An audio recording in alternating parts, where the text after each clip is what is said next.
পাকিস্তান গণতান্ত্রিক দেশ নয় বললেন মার্কিন প্রেসিডেন্ট ডোনাল্ড ট্রাম্প। পাকিস্তানের সেনাপ্রধানই সে দেশের শাসক, তাই কথা বলেছি। ইরানের সঙ্গে বড় ব্যাপারটা ঘটার সময় পাকিস্তানকে সঙ্গে চাই। মোদিকেও আমন্ত্রণ করেছি, বাণিজ্য চুক্তি হয়নি তাই তিনি আসেননি। এবার বললেন মার্কিন প্রেসিডেন্ট ডোনাল্ড ট্রাম্প, কি বলেছেন তিনি শুনবো। Well, they know Iran very well, better than most, and they're not happy about anything. It's not that they're bad with Israel. They know them both, actually, but they probably, maybe they know Iran better, but they see what's going on, and he agreed with me.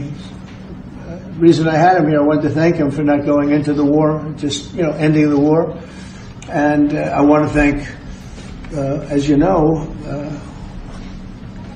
Prime Minister Modi just left, just a little while ago, just left, and we're working a trade deal with India, we're working a trade deal with Pakistan, and they were both here, but I was with Modi a few weeks ago, he was here, actually, but now we speak to him, and I'm so happy. There was a deal that two smart people, plus, they have people on their staff too, but two very smart people decided not to keep going with that war. That could have been a nuclear war. Those are two nuclear powers, big ones, big nuclear powers, and they decided not. So I was honored to meet him today.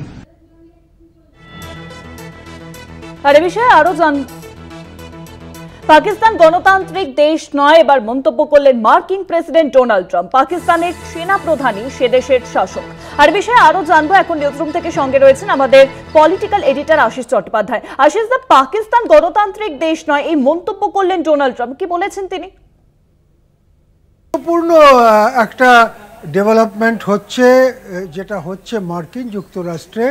সেখানে পাকিস্তান রাষ্ট্রের ধরন নিয়ে সোজা Trump বলে দিচ্ছেন যে পাকিস্তান কোনো গণতান্ত্রিক দেশ নয়, সেখানে কোনো গণতান্ত্রিক ব্যবস্থা চলে না। সেখানে যিনি আসলে চালান তার সঙ্গেই আমি কথাবার্তা বলছি। কে আসলে চালান, কার সঙ্গে কথাবার্তা বলছেন ট্রাম্প? তিনি হচ্ছেন পাকিস্তানের সেনাপ্রধান আসিম মুনির। তিনি সম্প্রতি আমেরিকায় গিয়েছেন এবং একটি মধ্যাহ্নভোজের বৈঠকে ট্রাম্পের সঙ্গেও কথা বলেছেন, এবং তিনি যে পাকিস্তানের মূল শাসক বা আসল শাসক সেটাই এবার সর্বসমক্ষে বলে দিলেন ডোনাল্ড ট্রাম্প। যে কথা ভারত গোড়া থেকে বারবার বলেছে যে পাকিস্তানকে আসলে চালায় সেনাবাহিনী, পাকিস্তানকে যদি IMF বা অন্য কোনো আন্তর্জাতিক সংস্থা টাকা পয়সা ধার দিয়ে বা সহায়তা করে তাহলে সেই টাকার বেশিরভাগটাই চলে যাবে সেনার হাতে, সেটা কিন্তু সাধারণ মানুষের কাছে যাবে না, এবং সেনা মারফত সেই টাকা জঙ্গিদের হাতে চলে যাবে তার একটা অংশ। এই কথা বারবার ভারত বলেছে, কিন্তু পাকিস্তানের শাসকরা বারবার এমন একটা ভরং দেখাতে চেয়েছেন যেন সে দেশ চালাচ্ছে তাদের পার্লামেন্ট, সে দেশ চালাচ্ছে তাদের প্রধানমন্ত্রী, সে দেশ চালাচ্ছে তাদের রাষ্ট্রপতি।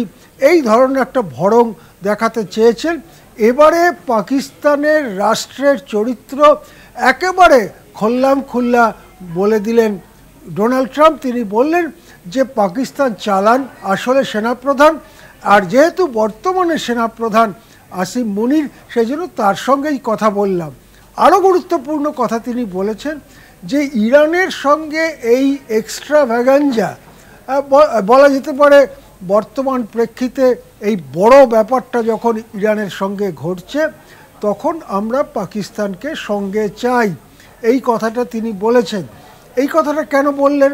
তার কারণ পরশু দিন মঙ্গলবার এইরকম একটি কথা জানা যাচ্ছিল সূত্র মারফত যে ইসরায়েল যদি ইরানের ওপরে পরমাণু অস্ত্র নিক্ষেপ করে তাহলে পাকিস্তান তার পরমাণু অস্ত্র ইসরায়েলের ওপরে নিক্ষেপ করতে পারে।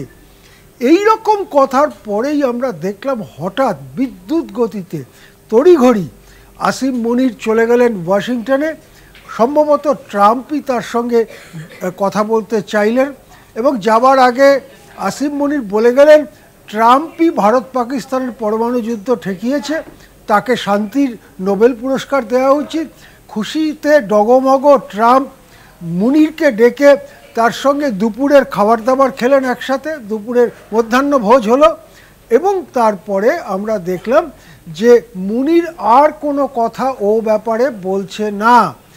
এক্ষেত্রে যেটা বোঝা যেতে পারে যে পাকিস্তান যে ভাবছিল ইসরায়েল ইরানের ওপরে পরমাণু বোমা নিক্ষেপ করলে পাল্টা পরমাণু বোমা পাকিস্তান ইসরায়েলের ওপরে নিক্ষেপ করবে, সেই সম্ভাবনাটাকে সমূলে বিনষ্ট করতেই আসিম মুনিরকে ওয়াশিংটনে ডেকে পাঠিয়েছেন ট্রাম্প, এবং ইসরায়েলের পক্ষে সওয়াল করে আপাতত পাকিস্তানকে নিরস্ত করতে সফল হয়েছেন বলে মনে হচ্ছে ট্রাম্প আরও বলেছেন যে তিনি মোদিকেও ডেকেছিলেন, কিন্তু বাণিজ্য চুক্তি না হয় এখন মোদি আসছেন না, এই কথাটাও তিনি এই কথার সঙ্গে যোগ করেছেন। হ্যাঁ, অনেক ধন্যবাদ আশিস দা। নিউজরুম থেকে সঙ্গে ছিলেন আমাদের পলিটিক্যাল এডিটর আশিস চট্টোপাধ্যায়। পাকিস্তান গণতান্ত্রিক দেশ নয়, এবার মন্তব্য করলেন মার্কিন প্রেসিডেন্ট ডোনাল্ড ট্রাম্প। পাকিস্তানের সেনা প্রধানই সে দেশের শাসক, তাই কথা বলেছি। ইরানের সঙ্গে বড় ব্যাপারটা ঘটার সময় পাকিস্তানকে সঙ্গে চাই। মোদিকেও আমন্ত্রণ করেছে, কিন্তু বাণিজ্য চুক্তি হয়নি, তাই তিনি আসেননি।